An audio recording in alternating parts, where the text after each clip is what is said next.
Wednesday, October 15th. I'm Scott. I'm Rim. And this is Geeknights. Tonight, politics in manga.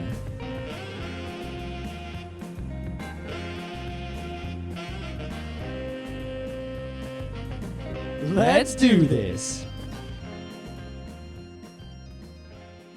So if there's one thing that is a never-ending source of opening bits, it is the choo-choo train. Oh? Oh, yes, indeed. I got on the train today, a little earlier train than usual. You know, the Super Express basically stops at our stop and nowhere else. Well, it makes stops after our stop, but whatever. I got on, a car, and it was a hot car. So I walked from one end of the hot car to the other, and I sort of thought about maybe sitting at the other end of the hot car, but there was a bathroom at the other end of the hot car. Hot car plus bathroom equals bad idea. So I did not sit there. I sat in the next car, right? It was basically... Wait, how could the car have been that hot? It wasn't that hot outside. It was a hot car. I don't know. I walked in and I was sweating my balls off, and apparently everyone else was too, because no one was sitting in that car. Maybe the heat was on. Maybe everyone's eyeing that bathroom like a ticking time bomb. Someone's going to open that door and people are going to die. So I sat in the next car. So between me and that nasty bathroom in the hot car was two vestibules, basically. All right? Did something breach the vestibules? Nothing breached. Well, both vestibules. There was a hull breach, I imagine. There was indeed a hull breach. You see, we were approaching Beacon Station. Oh, my God. And I went to go wait in the vestibule of my car, not the vestibule of the other car. But connected to that one. Indeed, they were connected as train cars are connected, with the big metal links. If this was a space movie, you're in the airlock. The cold death of space is outside, a.k.a. the hot car, possibly the aliens and lasers. Yeah. And but when I got off the train, or when I got really close to Beacon, it was pretty much just a flood. It was just What? It was just a straight up flood of water coming out of that bathroom. And when the train came in to stop, it was literally like this sheet of water just kind of came out into the vestibule. I would have run. And, it didn't come across the vestibules, though. So you had that fire break between the cars. Exactly. It was just this sheet of water just came straight across and then down under the train. Now, you realize what this means, because I've been in hot cars. And half of the other car, half of the car with the bathroom in it, was just flooded with water like a centimeter deep. Now, see, I can see having the hot car. That happens. And surprisingly, the water looked clean. But at the same time, well, for it not to have been clean, someone had a real bad day. Yeah, but I think it was just clogged and then filled up too much. Wait, but hot car is one thing. Clogged bathroom is another thing. Using the bathroom in the hot car has never in the history of hot cars been a good idea. No, bad idea. Hold it in, seriously. Go in the vestibule or something, but don't go in the hot car. I imagine that was an Aaron Nardi situation right there. It was pretty funny just seeing this flood of water at the edge of the train spilling out under the door. Now, here's the question. Was anyone caught in the impact? Well, there were some people. Was there the guy, the Schellenbarger going, ah, and holding himself up? Well, there was no one holding themselves up, but when the train came in for a stop, there were people who were waiting in that vestibule, and they didn't seem to mind standing in this water. I guess it didn't, get I would have been holding myself up by the rails and leaping out of the car without touching. Yeah, the water looked clean, and it didn't look like it was, going above the sole of the shoe. It wasn't that deep, so I guess they just didn't mind, and then they got off the train. I guess if I was on a train car and suddenly the water came, all right, I could live with that. But the water out of the hot car, I don't know. The hot car bathroom? Hot car bathroom. Bathroom water flood. Scott, there's a quote. Vestibule. There's something that I can't believe hasn't come up yet. It's in my raccoon wounds. Yeah. All right. So that was pretty funny. I always laugh at things like that, like infinitely flushing toilets. So this is funnier than that even. You may laugh, you out there, not Scott, but if Scott sees an infinitely flushing toilet, he just starts cracking up. And there's nothing it doesn't he can do help about that the bathroom at work has a toilet that frequently has infinite flushes. All right, so before we go any further, we should point out that this isn't like a quote-unquote special episode of Geek Nights. Those are mostly the way of the dodo. But this is a somewhat unique episode of Geek Nights. Yeah, we don't do these things too often or hardly ever at all, but Basically, here's the deal, right? Our listeners want us to talk politics, but I don't want to. Rim does, but I don't want to. I like to talk about some politics. I like to talk about comics. Comics are cool, right? We don't do enough episodes about comics. But luckily, we were this week going to talk about a famous comic, Scrooge McDuck. We're going to do that next time. Yeah, but we had to put it off because of this. Yep. So, what came along, this opportunity to sort of do an episode that's sort of politics, sort of not. And I said, okay, let's do this thing. Why the hell not? So what's going on is a whole bunch of comic podcasts about comic books of various sorts, have sort of teamed up for the month of October, leading into the big election in the U.S. in early November, to do a comics politics month. Right? So the idea is that all these podcasts in the month of October will do an episode about politics and comics combined in some way. And I said, I can't imagine there are that many superhero comics that have anything non-superficial to do with politics. well, if you want to find out, plus, not everyone's talking about superhero comics. Oh, I know. I'm just saying superhero comics. I mean, could talk about some V for Vendetta. I think that's a very politically motivated comic. Yeah, that's a good one to go for. So basically, if you want to... Maybe the Silver Surfer. No, not really. If you want to listen to a bunch of podcasts about politics and comics, I'll provide you with some links that, it's sort of like a tag team thing, the cross-promotion dealie. Wow, we haven't done this sort of thing in a long time. Remember the days of promos? Yeah, forget those. But yeah, I'll link you to the cross-promotion dealies. You'll see us up there probably as soon as I give them the link to this show after we put it up and such. And, if you're one of the people who came here, who's not a regular listener of our show, but is someone who listened to some other comic podcast and, saw our link on one of these sites and came over, just so you know, we're going to do news and things of the day.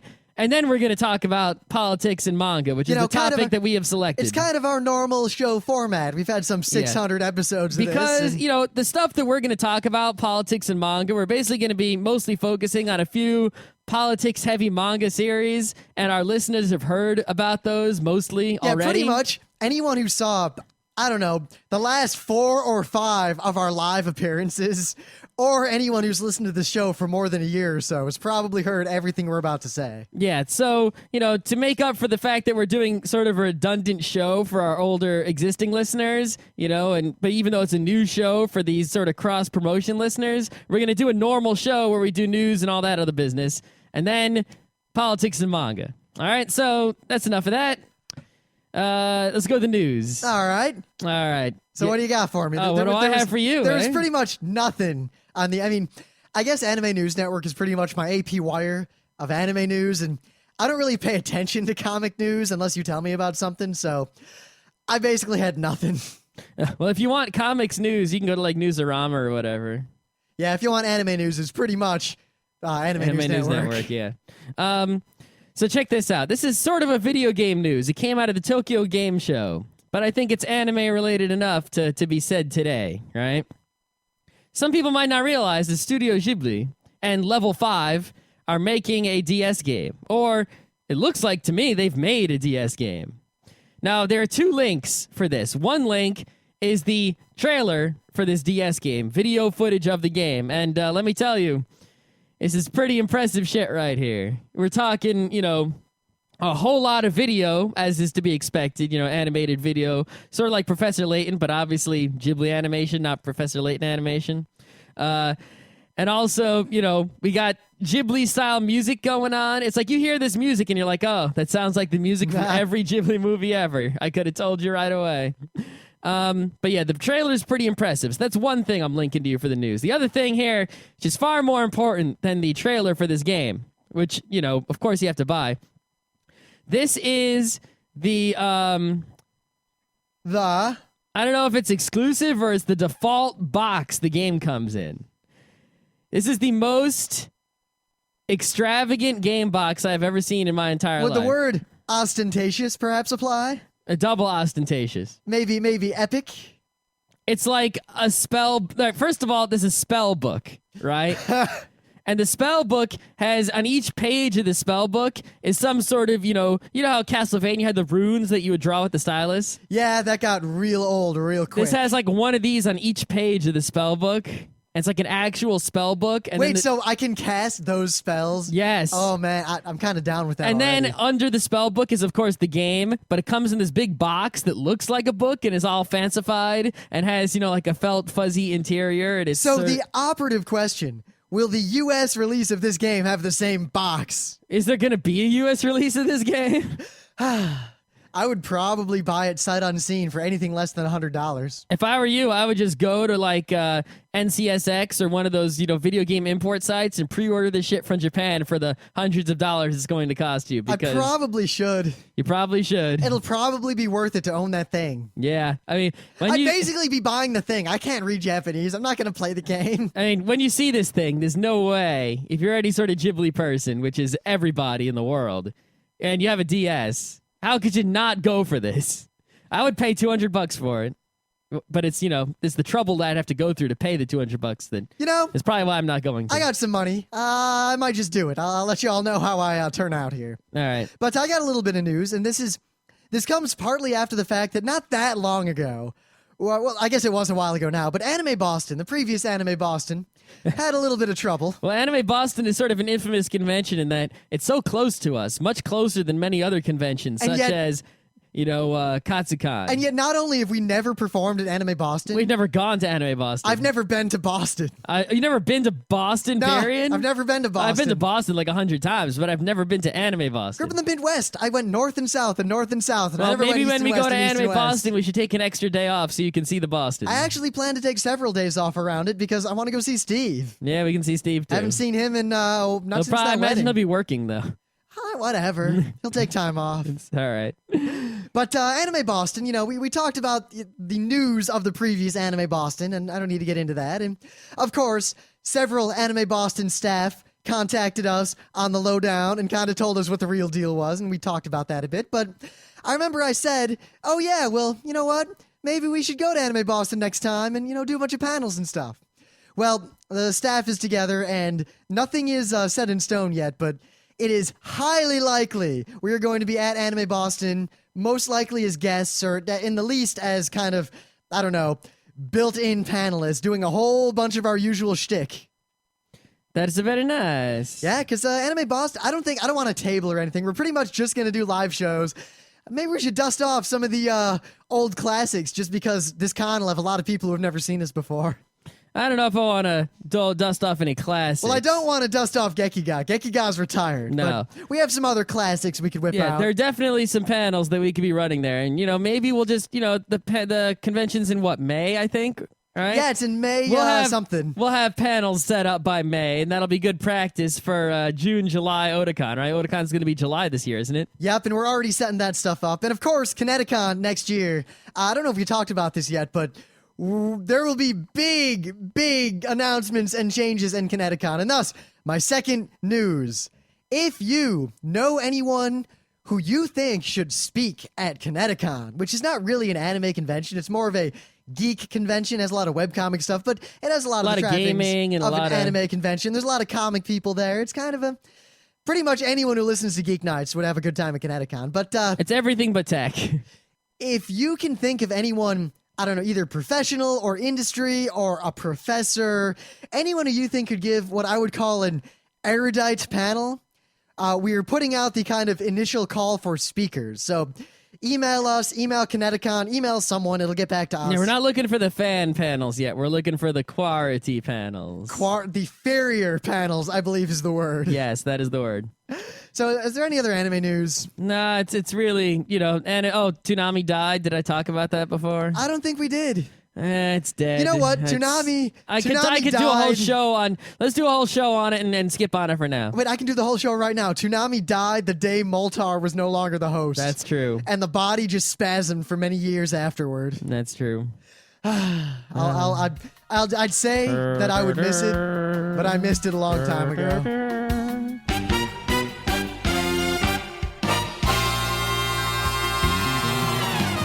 Hey, that music played. Now, we have a lot of people listening who probably have never listened to Geek Nights Well, I before. hope we so, do, or else this is sort of a waste. Yeah, but I feel like I should at least explain a little bit. Things of the day, the bit we're about to do is pretty simple. We talk about the thing of the day, the thing that in the last 24 hours or so has somehow impressed us more so than other things we've seen. That's the extent of our bit. We don't do so many kind of bits on this show. No, not really. Despite the original plan back in like 2005. Now, maybe we'll get around to that someday. So, Scott, what is your thing of the day? Well, the guys from Engadget, or the former guys from Engadget, the Peter Rojas and the Ryan Block, they're doing their new GDGT thing. They got their podcast is back up and running. Used to be the Engadget podcast, now is the GDGT podcast. And the opening music for that was pretty cool. Maybe we'll play it right now. Or maybe we won't. We'll find out if Rim decides to paste it in there. But basically, it's a pretty cool song, and I was grooving to it. So I went to find out what it was, and, I wanted to download it, of course. And I found a free and legal way to download it. Wouldn't you know? There's apparently some sort of, at least it looks like a record label called Ghostly International, and some sort of record label. And they had a little partnership with Adult Swim. So on AdultSwim.com, there's an album called Ghostly Swim. And you can just download this whole album for free on their website. Really? Yeah, and it's got a whole bunch of music that I kind of like. Sort of ambient, sort of electronic-ish, groovy music, a little Halloween vibe, a little ghostliness. And I really like the first track. The first track's pretty great. The GDGT theme song track is the final track, which is Night Court by Mux Mool. And there is also a couple exclusive videos there for, in fact, those two songs. The first track, which is Triple Chrome Dipped by Michna, I think. And there's two music videos and a whole album of free music. I like it. Why not? Legitimately, legally free. All right. So it's very rare. I mean, there was the big webcomics boom, but it's been a very rare circumstance where I would, I guess, add a webcomic to my repertoire. I mean, what have we added since the boom? Dr. McNinja, XKCD, Order of the Stick, Anime News Nina, I guess. That's pretty much it. But it just so happens that there's a new webcomic, and a new webcomic that I probably should have known about sooner. There are new webcomics every day. Well, no, I should qualify that statement. A new webcomic we care about is news. Let me add another where clause to this SQL statement. Basically, this webcomic, Johnny Wander, is new, and it happens to be by Yuko and Ananth, two very close friends of ours, and in fact, members of the Front Row crew. Oh, we're biased. You can't take our review seriously. I can say one thing. Yuko was internet famous in the past for her webcomic Fallen, which was kind of frighteningly popular, to the point that even after she stopped updating it for a long, long time, she still, to this day, has fans, and still to this day... You know that if we stopped doing Geek Nights, we would have the same situation. Except, multiply that by a magnitude or two, and that's the number of people who still email her about this comic. Really? Could it be that? Is it that many? Well, I don't think you understand how many people read her comic. More people read her live journal than listen to us. But anyway... she stopped doing that, college and all that. Now, the other person involved in this, Ananth, he's half of Apple Geeks. Yep. You may have heard of it. It's somewhat popular out here. Yep, more popular than us at least. And basically this comic, part of the reason I bring it up is that I find it funny. And two, it's about them. They are characters in it. So it's them and our friend Conrad and, some other people. Yeah, it's a lot like, you know, well, it's artistically, it's not like real life comics, but, the kind of comic it is like real life comics, where it's just funny anecdotes from their everyday lives. And because I know them, I know a lot of these events, was perhaps there for some of them and such. So it is double hilarious for us. Yes, it's kind of funny to me in the same way that Bad Boys of Computer Science was funny to me. Bad Boys of Computer Science had shit art compared to... Yes, it did. That is the one drawback. I could do art better than BBOCS. By the way, BBOCS, author still owes me Nick, $5. Fuck you. You owe me $5, dude. That's right. Seriously, I want it back. I do. I want my $2 back.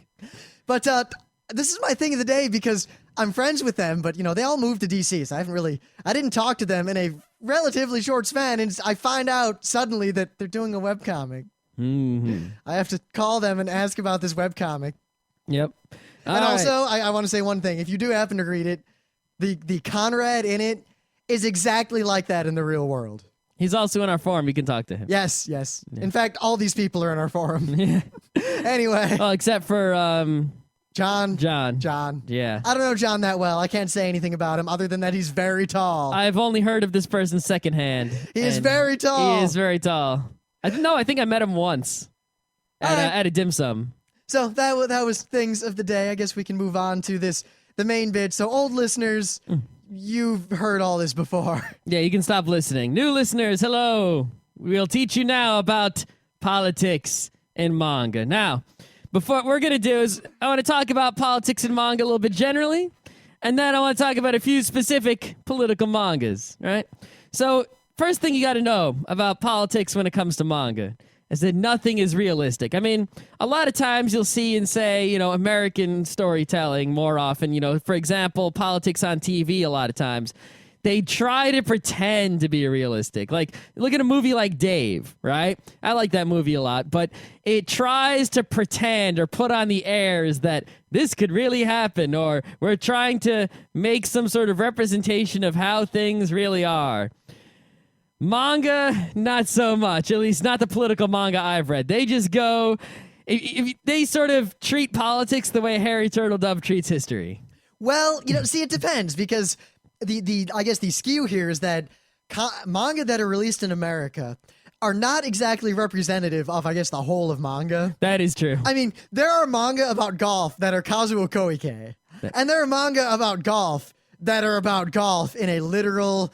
probably Jack Nicklaus, Tiger Woods fashion. Yes. I'm sure there are political manga that are just like, there's probably something about like Barack Obama. Well, I mean, technically, Obama, yeah. I don't know. I mean, technically speaking, right? A manga is just, Japanese comics. I'm sure that there are political comics, political commentary comics, just like we have, political cartoons in the Japanese newspapers. So would those not count as political manga?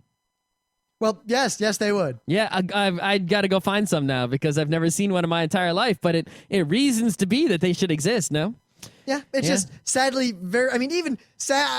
double sadly. One, we don't see stuff like that in America. No. And two, even the stuff that is good and is political that we're going to talk about is for the most part out of print, and none of you will be able to read it. Yeah, that is really sad. Luckily, one of them is very easy to get, at least. Yeah. No, but all the political manga that get translated into English, right, either A, have a lot of stuff going on with sort of world politics so that someone from the U.S. can, be more involved in it, relate to it better, or they have a lot of sensationalist things going on so you can relate to it even though the politics is foreign to you, because Japanese politics is really foreign to anyone who isn't Japanese. I mean, it's crazy. I mean... for the most part, the Japanese political system is parliamentary, only they call it the Diet, not the parliament, and it works somewhat similar to the way it does in, other parliamentary countries like Canada or Britain, but that's only on the most surface and basic levels. Really, Japanese politics are crazy. They got, like, all these different prefectures. I don't think man, American politics is crazy. They got all these states, counties, and I don't get that crap. It's bullshit. No, but like the laws about how you're allowed to campaign and, the types of scandals and the things that go on. What, the types of scandals you're allowed to have, but we're not going to talk about... Well, wait, that's the same as true here. We're not going to talk about Japanese politics. We're talking about Japanese comics about politics. And the other thing I'd like to say is that a lot of Japanese political comics, at least the ones we've read and like and are going to talk about, are really sensationalistic and over the top. But one in particular is actually not. And other than the drama that is added is incredible. Well, it's weird. It's incredibly realistic, like so perfectly accurate as to what actually goes on in one sense, and yet in this other sense, completely wrong. But the part it's right about is the part I wish it was wrong about, and the part it was wrong about, I wish it was right about. I wish that was true for many things. Oh my God. We'll talk about that one last, I think, because it is the most political of the political... I keep wanting to say podcast. The alliteration is too strong. Yeah. The one thing I think, though, is like, I'm sure they must exist, but, the political mangas actually seem to be like literal stories about politicians. It's like a straight up drama, but all the characters are, senators or congress people or people running for president or people running for office or something, something along those lines. In fact, I think all of three of these involve elections in some way, yes? Yes. I mean, considering one of them is called the first president of Japan. Yeah. They're all about, elections and such. And I don't, there are plenty of comics outside of, Japan that, deal with politics. Political cartoons are in every country. I've already discussed that. But not too many of them have straight up stories about politicians that are long running serial dramas. I mean, there might be one out there, but I've never seen one. European comics, most of the ones I see are like histories or fantasies or sci-fis or those sorts of things. American comics, of course, are mostly superheroes. Sometimes there are politicians in the superhero stories. Like there's always that one senator fucking with the X-Men, and the president sometimes gets involved. But they're always like this side thing, or they're there, but they're shallow. Yeah, it's like, Marvel Civil War is not a political story. It's just the government is involved. The government is a character, is a player in the greater story. It tries to have this sort of political, it kind of pulls the V for Vendetta sort of, there are the two kind of extremes, and then they basically use that to make the superhero comic seem different. Right, it may have a political message, but it's not about politicians. Politicians do not comprise the majority of the main characters. But it's not a story about running for office or getting a bill passed or political maneuvering, in a real world government. It's something else. But I will say this, the three comics we really want to talk about tonight, the politicians in them are superheroes, but their special moves are not punch. They are dramatic speech or ate that cake. Oh, I was going to make a joke about cake, but you got me. All right, so let's get a move on here. Let's start with the simplest one to talk about. Also the one that's probably the most dramatically dramatic. It's all about the first president of Japan, which is basically a fanboy masturbatory session about the way Japanese politics should be if the world was awesome. Yeah, first president of Japan is a story, because, Japan, like I said, is a prime minister and a parliament. So this is a story about, what if, it's sort of an alternate, future kind of thing, where what if Japan had a president instead of a prime minister, and they switched up their whole government and fixed the whole thing to make it awesome. And then, even though crazy shit went down, like war between China and Taiwan and such, Japan was in there and everything was all right because that president of Japan was so awesome. But not just him. Everyone is awesome. And that's what makes this is basically, I would almost call it a superhero comic straight up, except instead of spandex, they all wear suits. It's so over the top, and yet nothing happens that is in any way like metaphysical or superpowers. It's over the top in this way that manga is very good at doing, and American comics aren't as, well, I guess mainstream American comics by and large are not as good at doing. Well, much like, DMZ, an American comic, where it sort of has like this ludicrous political situation of, the majority of the United States having a, giant civil war with, the official United States, and then having a DMZ in New York City. Sort of a ludicrous situation. First president of Japan is also a ludicrous situation. But yet, in the ludicrous situation, within that context, if you ignore the fact that the context is unreasonable, what happens within the context makes sense, in the setting, and is super dramatic and super awesome. The context is not that unreasonable.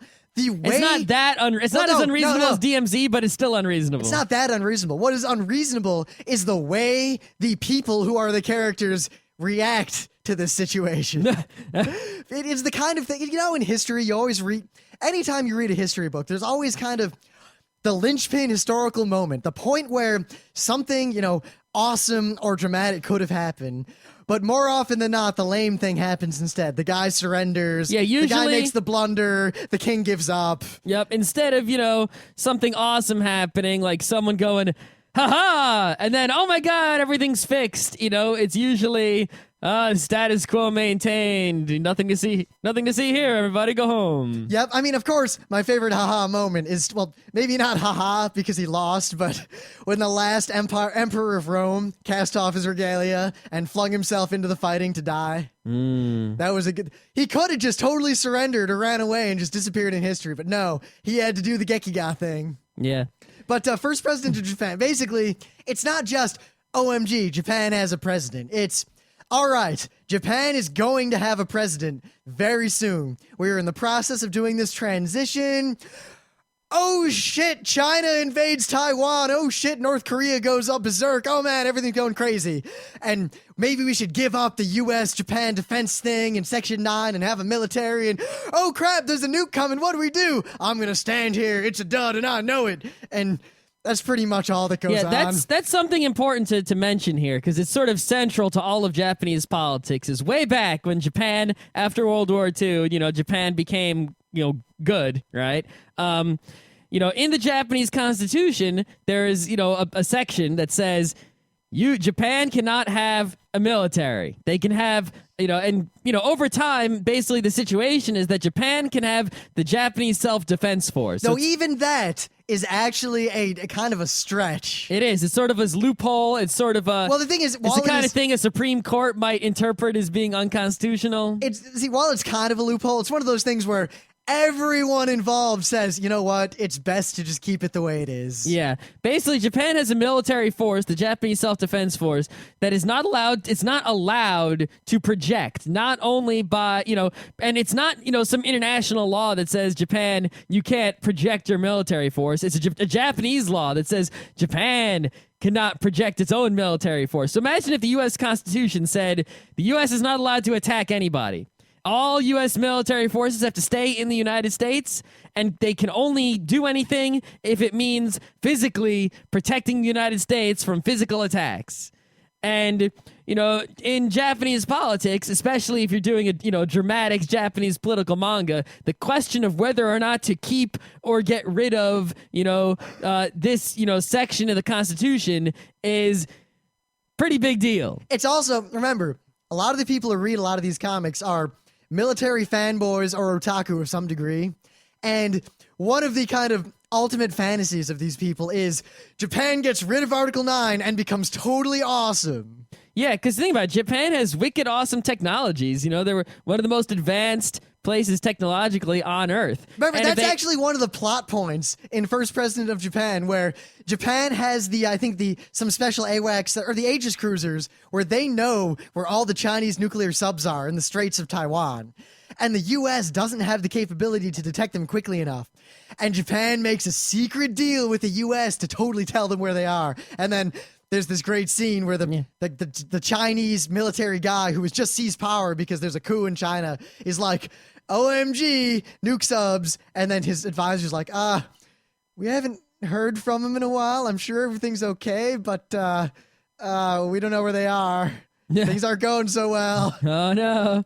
I don't want to be the one to tell you this. Don't shoot me. You can see how bringing Section 9 into it, with the technological superiority. Article 9. Yeah, Article 9. Section 9 is something else. Right. Oh, Section 9, lol. Article 9, quote, aspiring sincerely to an international peace based on justice and order, the Japanese people forever renounce war as a sovereign right of the nation and the threat or use of force as a means of settling international disputes.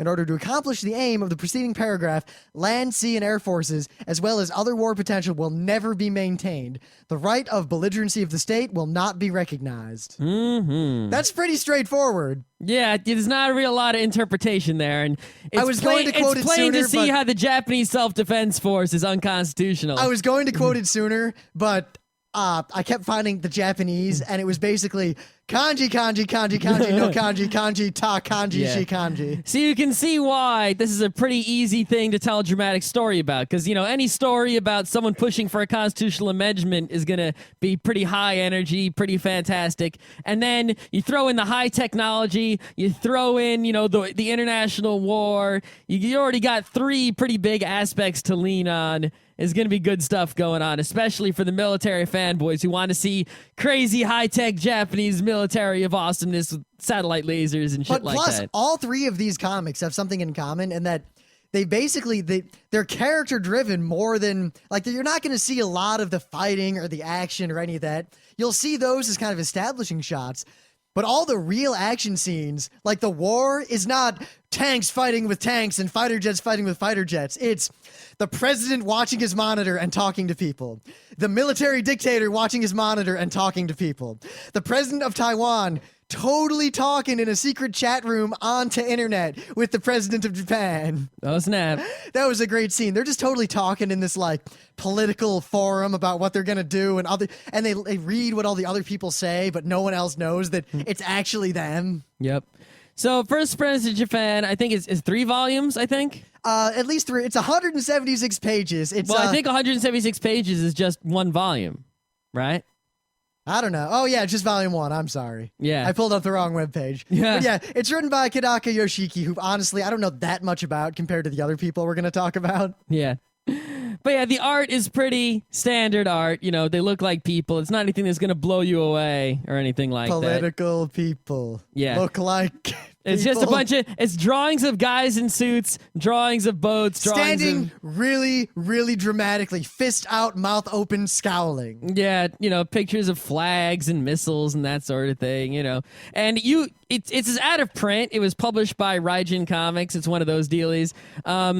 It's these little tiny blue books. You should be able to find them. They're in English. Dude, you'll find them in the dollar bin Yeah. at a Comic-Con for $1. You're not going to find them on the shelf because they're out of print for quite a while, but in every discount bin of manga I've ever seen, I've seen First President of Japan. It's an easy pickup. I'll put it this way.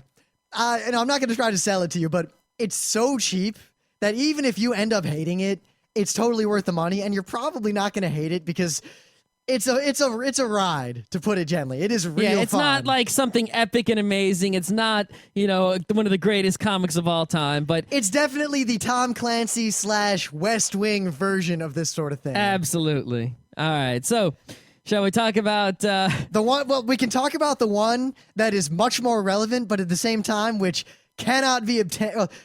I don't know. let's What talk should we about do? Sanctuary. Okay, so Sanctuary, I'm sorry, is so out of print. It took us a long time to get a hold of all of it. And the sad thing is, we've been talking about we've done live shows at like every con we go to about Sanctuary. We do more. I think Sanctuary. If you take all the talking about manga we've done, I think more than 33% of the manga talk we have done is just promoting Sanctuary. And it's not like it's the best manga in the world. It's actually not even close to that. But the thing is, of this kind of manga, it's one of the only ones that's ever been released in America. Yeah. So Sanctuary can best be described as a political erotic thriller. Right? If that sounds up your alley, this is up your alley in a way you can't imagine. This is pretty much the best political erotic thriller I've ever seen. It's pretty much the story, and again, it's similar in terms of, I guess, the way it's presented to like First President of Japan, but it's much more realistic in many ways. But at the same time, it still definitely has that unrealistic, dramatic lilt to it. But Yeah. the story is basically about Japan is a kind of corrupt, slow-moving political system. The Japanese people are complacent. And these two kids, who are unrelated, their parents work in Cambodia. One thing leads to another. Their parents are murdered, and they end up barely surviving the killing fields. Sucks. Yes, they return to Japan as young kids. They get foster families. They're enrolled into school, and they decide that because of their experiences and because of the way the people of Japan are versus the way they should be, that they are going to dedicate the rest of their lives to changing Japan in a fundamental way. And the way they decide to do this is that they draw lots. One of them will take the high road. We'll stay in school. We'll get supported by the other one. We'll go to college. We'll join the political system. We'll do whatever it takes, no matter what they have to stoop to, no matter how high, how low. They will enter politics and they will become prime minister. Oh, man. The other one is going to drop out of school, join the Yakuza, do whatever it takes, no matter how low they have to sink, to become the head of the Yakuza, and then use all of that money and all of that power to prop the first one up. So It's the ultimate tag team. You basically have the king of all the crime and then the king of all the government. So it's like, you become the king of the Yakuza, I'll become the prime minister, and we'll take over this whole country. Because, if you were so let's say they both teamed up and went into politics together and didn't do the Yakuza thing, right? Well, being, prime minister, the head of the Yakuza can totally, has a lot of control over, what goes on. They can blackmail you and all these horrible things. just controlling the Yakuza, well, that's also not so good. The government, the police can come cracking down on the Yakuza and take you out. So you need to control both these things. If you control both these things, you can control the above world and the underworld, and no one can stop you. And let me tell you, is this... And I mean, if you read FPOJ, first president of Japan, it's easy to get. The level of style and sophistication and subtlety and just storytelling and art and everything is an order of magnitude above. This is an ultimate manga right We're here. looking, the writer of Sanctuary is Sho Fumimura, a.k.a. Boron-san, a.k.a. the guy who worked on Fist of the North Star. Hokuto no Ken. Right? So you take that, and then take the artist, Ryuichi Ikigami, the artist of, Crying Freeman and such. And Samurai Crusader. Crusader. Samurai Crusader is awesome. It is. And put them together on a team, and Sanctuary is the ultimate genius that is produced. Sanctuary is how many volumes is it? It's a lot of volumes. 8, I think, 8 or 9. Yeah, well, isn't it more volumes in Japan than the U.S.? I always forget. It doesn't matter. It's not like anyone out there is going to actually be able to read it. Sorry, this is like wicked out of print, but if you see it, pick up whatever volume you can. Even if it's just 10 copies of Volume 1, just buy all of them.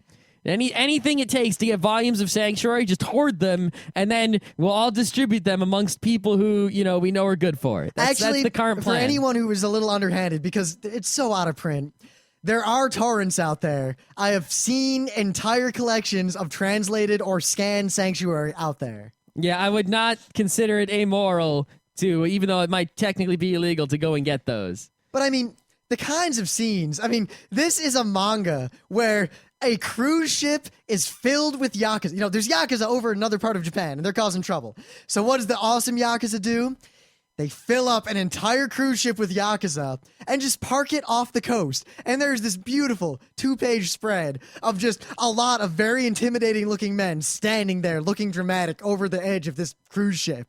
And a bunch of other very angry, imposing men looking very angry and somewhat frightened looking up at this cruise ship going, oh shit. Yeah. The earlier volumes concentrate a lot more on the Yakuza stuff because it takes time to move up in, a lot longer to move up in the actual government than it took to move up in the Yakuza, because all this time, because think about it, one guy dropped out of school and immediately went in the Yakuza. So he's been moving up for quite some time. The other guy was still going through school, graduating, working his way up, into being like an assistant of, some Diet men. And, it takes a lot longer to move up in that area. So the earlier volumes concentrate a lot more on the Yakuza action. But later on, they really become intertwined and the politics get pretty heavy. You've got making coalitions, breaking coalitions, making alliances with other Diet men. Oh, remember trying to win elections, all those disenfranchised and just completely apathetic junior senators end up getting inspired and drunk and go off with those biker gang kids. And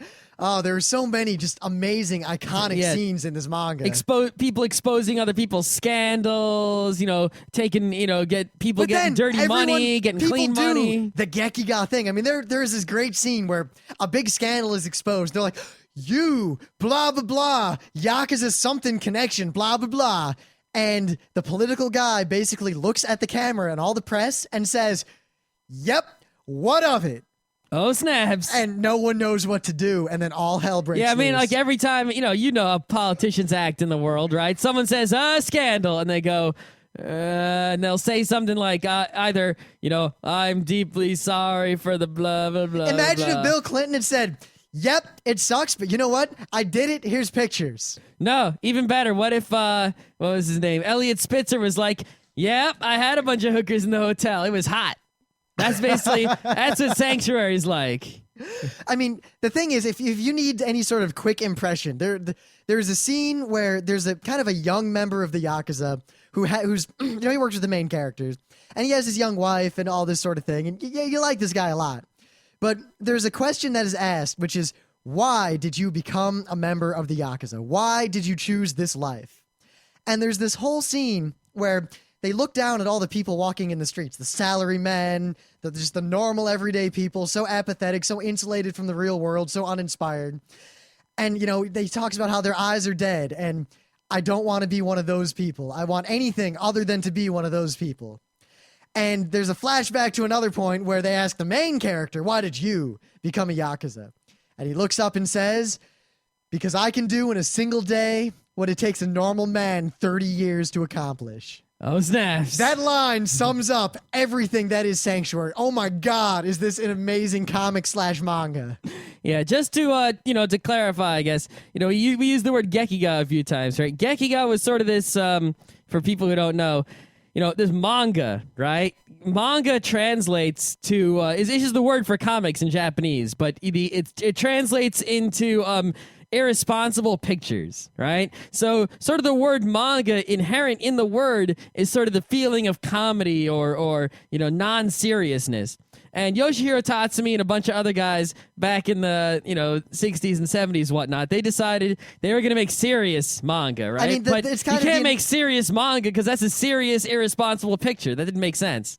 So they made Gekiga, which is dramatic manga. It's very much like in America how suddenly we had graphic novels. Yes, not a comic, a graphic novel. Yeah, for the it's discerning very gentleman. similar to. It's sort of a combination of R. Crumb and Will Eisner. R. Crumb sort of took comics out there and tried to do things that were a little more racy, a little more extreme, a little more on the edge. And Will Eisner tried to, say, hey, this is serious business here. This isn't just all fun and games for the kiddies. Comics can be, serious art. And you combine those two ideas together, and that's sort of what the Gekiga movement was in Japan. Now, the comics that we're talking about now, are not really Gekiga. They have many inspirations from the Gekiga movement, but they are not Gekiga.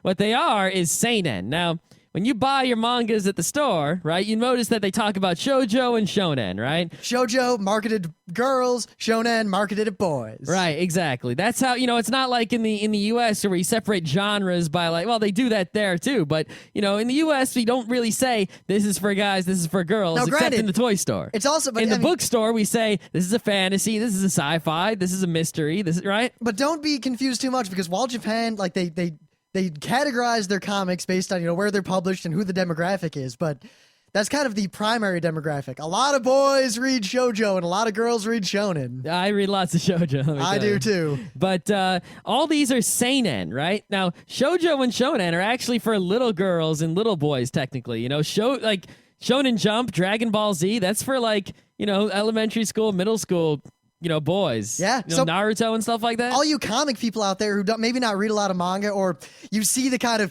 Tokyo Pop shoujo stuff in the manga section and you just kind of write off manga as being that sort of thing, or Dragon Ball Z, whatever. In Japan, the stuff you want to read that you will like is called seinen and josei. Right. Seinen is for college dudes and older than that. And, josei is for college girls and older than that. And that stuff isn't published in the US too often. I mean, this seinen stuff is out of print. Now, don't be confused by the seinen. There's moe seinen and just regular seinen. And moe seinen is lots of cheesecake type action going on. Or also Azumanga Daioh. Yeah, Azumanga Daioh or Yotsuba. Those are moe seinens. This is not moe seinen. This is just sort of regular seinen. But anyway, that's just a little lesson there for you people. So the final comic I guess we'll talk about here is perhaps it's somewhat easy to get. It's easier to get than Sanctuary, but it's not as easy to get as it once was. Yes, us and other friends of ours have acquired between us 4 complete sets of Eagle. Do we really have 4 complete sets? We have 1, and I know 3 other people who each have 1. That's funny that we have 4 complete sets to go with the 4 Eisner Awards that it was nominated for. I was going to bring up the Eisner Awards. Story and art were both done by Kaiji Kawaguchi. Remember that name. That's a very important name because, see, Kaiji Kawaguchi is not only a manga writer and artist, he actually, in researching this comic, came over to the United States and followed around the U.S. election. He went around on the campaign trail studying and seeing what people were doing and learning people's names and seeing everything that was going on. You see, this comic is about, straight up, the 2000 presidential race in the United States from before the primaries until after the election. But it's with a little bit of a twist, because if it was just following the election, well, we know what happened. And they could dramatize it, but that wouldn't be that interesting. it's that election. Now, a lot of the names are changed, and they changed kind of a lot of the Republicans, but the Republican who ends up getting the nomination is kind of an amalgamation of several prominent Republicans at the time just to make the story work. Yeah, and there are a lot of names changed to protect the innocent. You know, the current president at the time is Bill. And his wife Ellery. And his vice president, who is running for the nomination for president in that election, is Al Noah. But despite all this, there's also one more dark horse. There's a dark horse candidate who's in the primaries, not getting a lot of attention, not polling that well. And he is the half-Japanese senator from Hawaii. Mm-hmm. He's a Democrat. He's seeking the nomination of the Democratic Party. Now, the thing is, you know, if you're a Republican or a Democrat, it doesn't really matter, even though this manga is about a Democrat and you're going to be rooting for a Democrat, because sort of the issues don't come into it too much, right? And even when the issues do come into it, like gun control is a pretty prominent issue that is addressed. You'll be surprised by his stances. Yes, you'll be very surprised. The guy does a lot of, you know, it's all fictional, obviously. The main character is the fictional part of the story. And the reason that, you know, he does so well, you know, obviously he does well to make it through 5 volumes, right? Bill's last name is actually mentioned in the manga. Oh, what is it? Clydon. Oh, Bill Clydon. He has a lot of stances that sort of appeal evenly across the board. One of my favorite scenes is where he goes into this bar in Texas. Oh, that's full one of of my cowboys, right? And they know he's running for president, and they confront him, and, you know, in their cowboy way, like, you know, what's your problem taking away our guns? Because he's super for gun City control. slicker. And they're like, are you for gun control? You for taking away our And guns? he says, yes, I am. But then he wins them over in a totally awesome way. But you might be thinking, it's not just, he gives a speech and they're convinced. No, it's so much more than that. I don't even want to hint at how he does it, because it would spoil so much about what makes this comic so great. Yeah, the thing is, though, right, is that this guy running for president, he's a pretty central character, right? But he's actually not the main character. The main character is a Japanese reporter from a Japanese newspaper who was sent to the United States to follow around the campaign. And he's pretty much like one of the only, you know, Japanese reporters who has this level of access. He's basically embedded in the campaign. He follows around this Yamaoka character who's running for president, you know, and is chronicling and reporting on everything that goes on. And mostly you're paying attention to what his story is. And of course, his story ties into Yamaoka and some other people, and he has a love interest going on, and things get sort of hairy, and there's a crazy climax. You know, and you sort of get this simultaneous personal story of the main character, what his deal is and his connection, and also the story of the campaign, you know, through the primaries, through the general election. Oh no, spoiler, like you didn't see that coming, right? Who wins in the end? But there's still a lot of drama. I mean, obviously he's going to get to the end and then we find out, you know, does he win, what happens? But there is still who's going to be the vice president. And let me tell you, a lot of people are in for the running, and who actually ends up being the running mate and how that goes together is more dramatic than like any action scene I've read in most comics I've ever read. Yeah, it's pretty. It's at the Democratic convention. This is a comic that makes the Democratic convention to determine who will be the nominee and all that business ultra dramatic and super engaging, as super opposed suspenseful. To what oh my god, Pennsylvania cast its 84 votes for Senator Yamaoka. Woo! What's gonna happen in Texas? I don't know. And it keeps cutting to all Texas these people. for Al Noah. Oh shit! What's gonna happen? Yeah. No, but here's a quote from the back of Volume 3 of Eagle, right? And there's a lot of comparisons between these manga we've mentioned and The West Wing, you know, that TV show that I've never watched. But here's a quote that I think is pretty cool. It says, "I was content to get my regular political fiction fix from The West Wing. Then I discovered Eagle."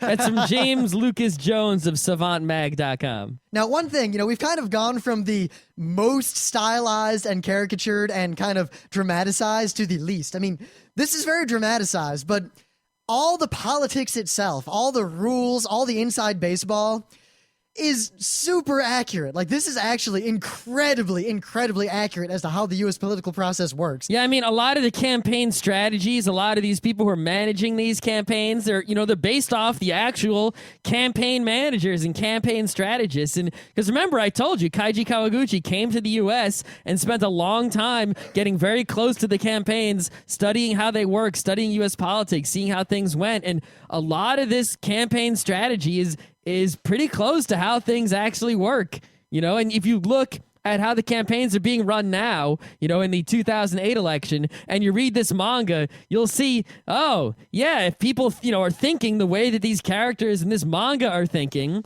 then it totally makes sense, the things that are going, that I see in the press, and you can sort of surmise from what you see on the news what the people were, in McCain or Obama's campaigns, were thinking when all these behind the scenes. Because dramas like this do happen to a degree behind, when the cameras aren't rolling. It's not quite, it doesn't have as many speed lines when people aren't moving. It depends. But it can. Because, I mean, our friend Barack Obama did get one kind of Gekiga point when he pulled that. He bought a half hour of primetime TV on every network on the eve of the election. Yeah, that's kind of the kind of awesome thing that happens 20 times in each of these books. That's the kind of thing that happens on every page in these books. But here's where this is unrealistic at all. Everyone is awesome. Either they're a bad guy who's misguided but still totally awesome, or they're a good guy who's totally awesome. And everyone always does either the smart thing or the right thing or the wrong thing, but you know why and you sympathize. And every guy who's a bad guy, right, when actually confronted by the good guys, either caves in or can't beat him so he joins them or something along those lines. There are no bad guys who stay standing and unopposed. So I guess when I said that this is a very realistic, very unrealistic comic, all the details are incredibly realistic. What is unrealistic is that there are politicians with this level of moral fiber. Yep. Now, Eagle is also out of print, but you can actually get it at a lot of discount bins. I've seen it on the shelves in a lot of comic book stores. We've acquired several copies, or several sets. You can acquire one. Now, the thing is, it was published in two different formats, you see.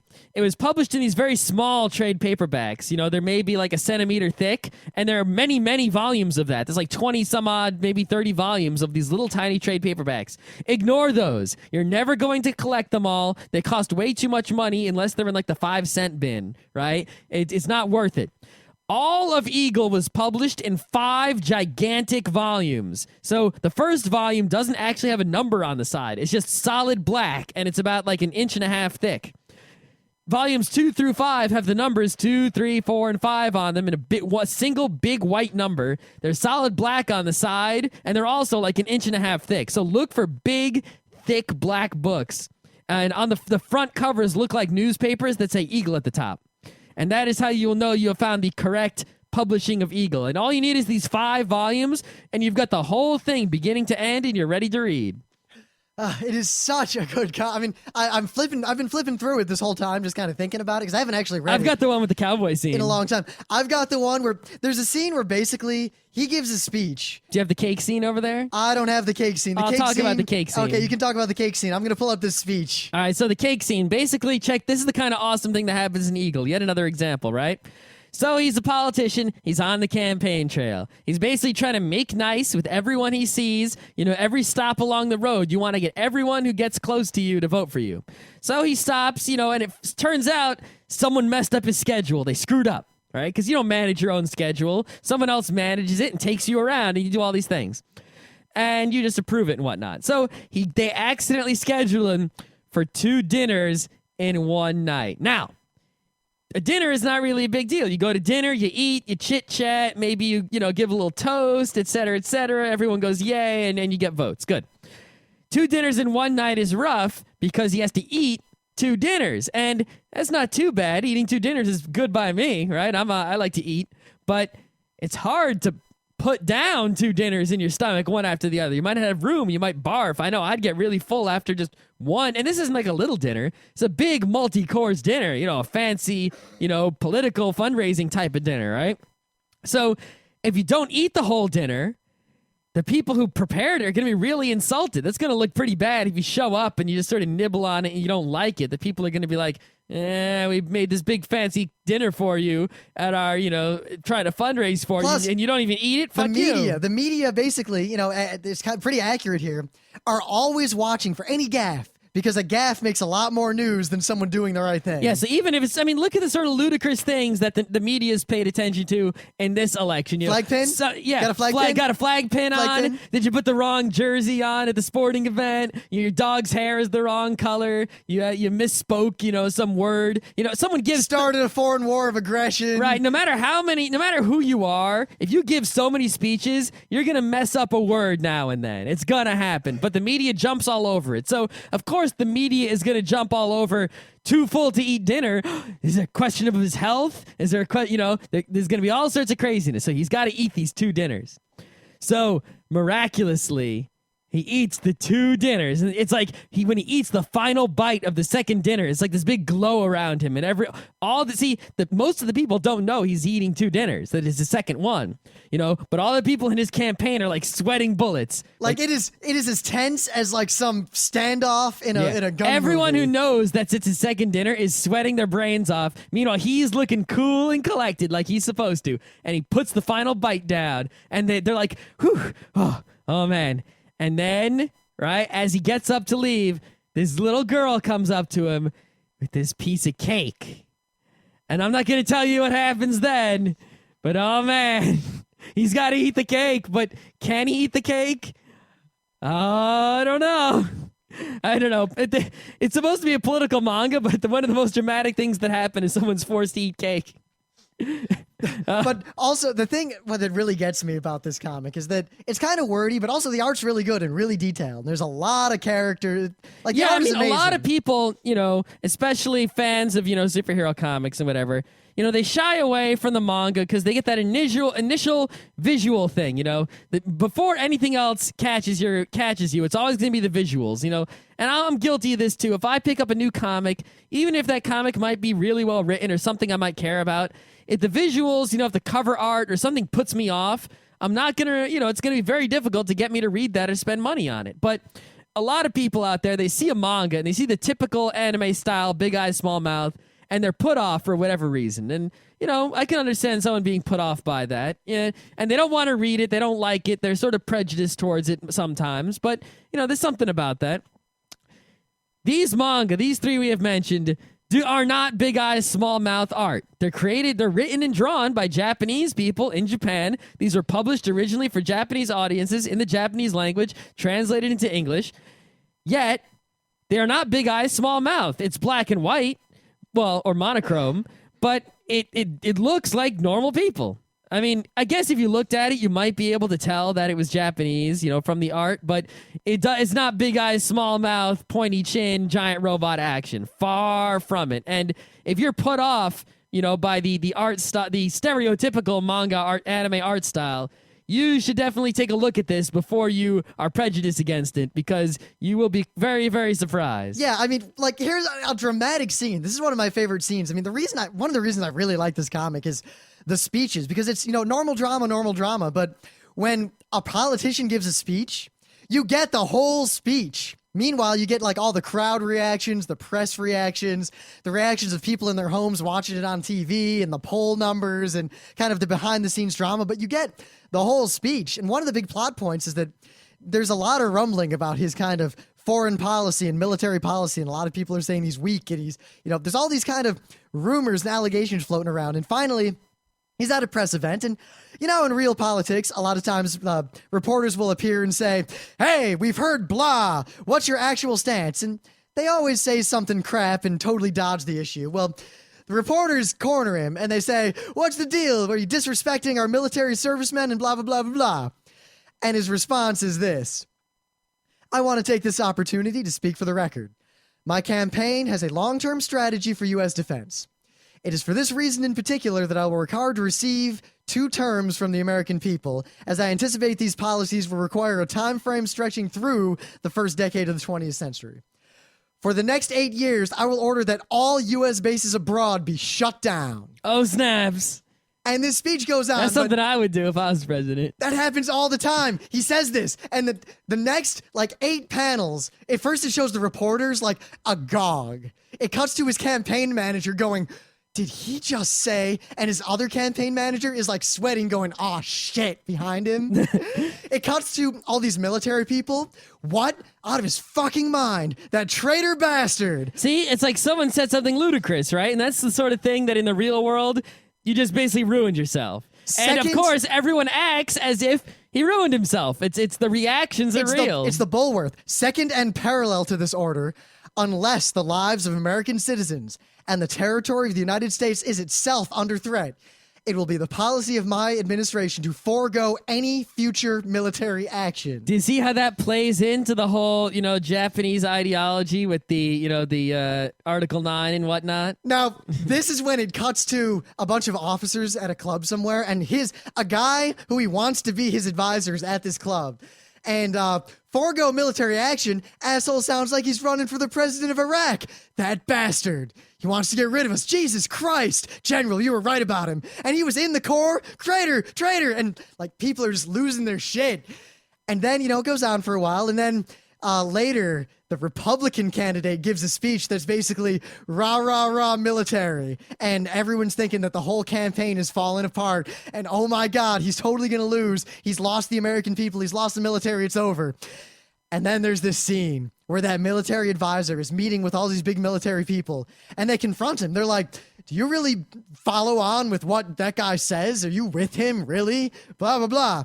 And he looks at him and he says, if you die for a meaningless war, you died a meaningless death. And they stand up like they're about to hit him. And he says, I said a meaningless death. And that is the drama that you get in Eagle. And that whole thing is like 1 out of 1,000. And that is actually one of the weaker ones. This comic is so great. Yeah. That's a good mention there, the Bulworth, though. If that's your kind of movie, these are your kind of manga. And if these are your kind of manga, Bulworth is your kind of movie. Even though... man, is that a depressing movie. Yeah, it's pretty depressing. And I think even though all these manga here will have you wishing that, any of these fictional characters were the candidates instead of the real ones. I would have voted for the Republican in this book. Yeah, I would have voted the Republican in this book before Obama. Hells yeah. But no, it's not going to happen. And that's why, even though these are really inspirational and will have you, jumping up and down and cheering and such, in the end, they are depressing because you realize that this is what politics, at least in theory, maybe not could, but should be in a perfect world, and it never will be.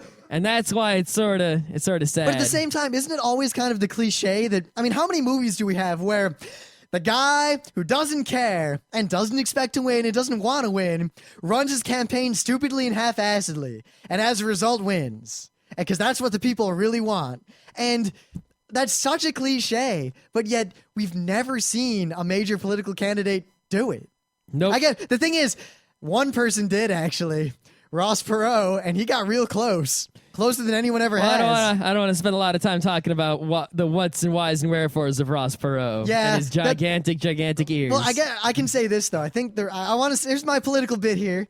I think the reason for that is that Ross Perot was the least insane. He was pretty much the least insane non-primary party person to ever, at least in history that anyone out there remembers, really, to get on the national stage and get noticed for speaking his mind. Because there are a lot of politicians who run for high office who speak their mind. But usually it's because they're crazy. Yeah. Ron Paul is crazy and his politics are stupid. I'm sorry, Dig, but you're wrong. Yeah, Bob Barr, also crazy. Right? Pretty much every, Constitution party, 10,000 times crazy. And that's not even one of the crazier parties out there. I gotta say one more thing. You know how many people Ellery slaps or beats up or freaks out at in this book? A lot. She is basically a tank. Yeah. It's great. It's super great. She kind of reminds me of Bulma from Dragon Ball, just a little bit. But basically, everyone who runs for office in the U.S. who isn't one of the two major parties is crazy. And even sometimes the two major party people are crazy. So, we usually end up voting for the sane person. And the thing is, Ross Perot was sane, and there were 2 other sane candidates against him. We had 3 not crazy candidates. And what happened is the things that Ross Perot was saying that were so universally appealing. They were so agreeable, which is why he got so popular. He said things like, balance the fucking budget, duh. And everyone was like, of course. Well, I mean, no one disagreed. No one sane disagreed with that. He had other policies that were crazy, but no one listened to those. Right. But he had his primary policies, his major ones, were agreeable across the board. So what happened was the Democrats, Bill Clinton just said, I'll do that too. And it was a Bob Dole, right? I think. Yeah. Bob Dole said, yeah, I'll do that too. So there was no reason to vote for Ross Perot because if you voted for one of the other guys, you got all the other issues that you actually, agreed with, and you got everything that Ross Perot said. And that's what happens when there's a third party in the U.S. The third party either displaces one of the two parties, by taking over for it, or its policies get adopted by the two major parties, and now there's no reason to vote for that third party because it was a single issue party, something like the Green Party, which is a heavy emphasis on environmentalism and whatnot. Both of the major parties, even though they differ on the specifics, they have both, at least in their campaigns, said stuff like, good for the environment, yeah, because it's so popular. Wait a minute. You're talking about politics. Yeah, on Geeknights. I'm not talking about any specific stuff here. Yes, you are. Whatever. So that's what happened is the Green Party's policies have been adopted by the two major parties, and there's no reason to vote for the Green Party, really, because you can just vote for one of the other parties, and you're going to get some of your environmental goodness that you're looking for. So, yeah, that's, and that's sort of why these manga are somewhat unrealistic, is that if candidates like these came around with these sort of policies, they would either be crazy and no one would vote for them and they would be cast off, or their policies would be agreeable to everyone and one of the other candidates would adopt those policies and there would be no reason to vote for the awesome person. But if you're looking for a political inspiration of awesomeness, these books, you should try to find them in the bargain bins. And I think on that note, we can wrap this up. So I hope we have opened your eyes to 3 comics, 2 of which you'll probably never be able to read.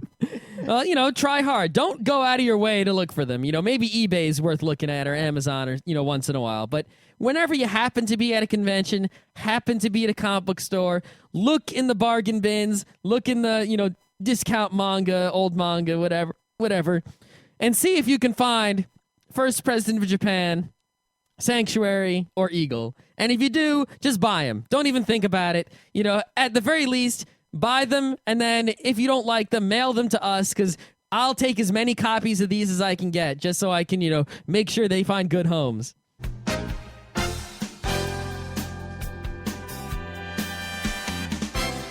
This has been Geek Nights with Rim and Scott. Special thanks to DJ Pretzel for the opening music.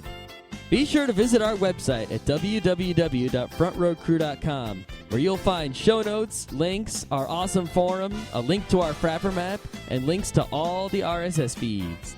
We say feeds plural because Geek Nights airs 4 nights a week, covering 4 different brands of geekery. Mondays are science and technology. Tuesdays, we have video games, board games, and RPGs. Wednesdays are anime, manga, comic nights. And Thursdays are the catch-alls for various rants and tomfoolery. You can send us feedback by email to geeknights@frontrowcrew.com. Or you can send audio feedback via Odeo. Just click the link that says Send Me an Odeo on the right side of our website. If you like what you hear, you can catch the last 100 episodes in iTunes or in your favorite podcatcher. For the complete archives, visit the website, which has everything. Geeknights is distributed under a Creative Commons Attribution Non-Commercial Share-alike 2.5 license. This means you can do whatever you want with it as long as you give us credit, don't make money, and share it in kind. Geeknights is recorded live with no studio and no audience. But unlike those other late shows, it's actually recorded at night.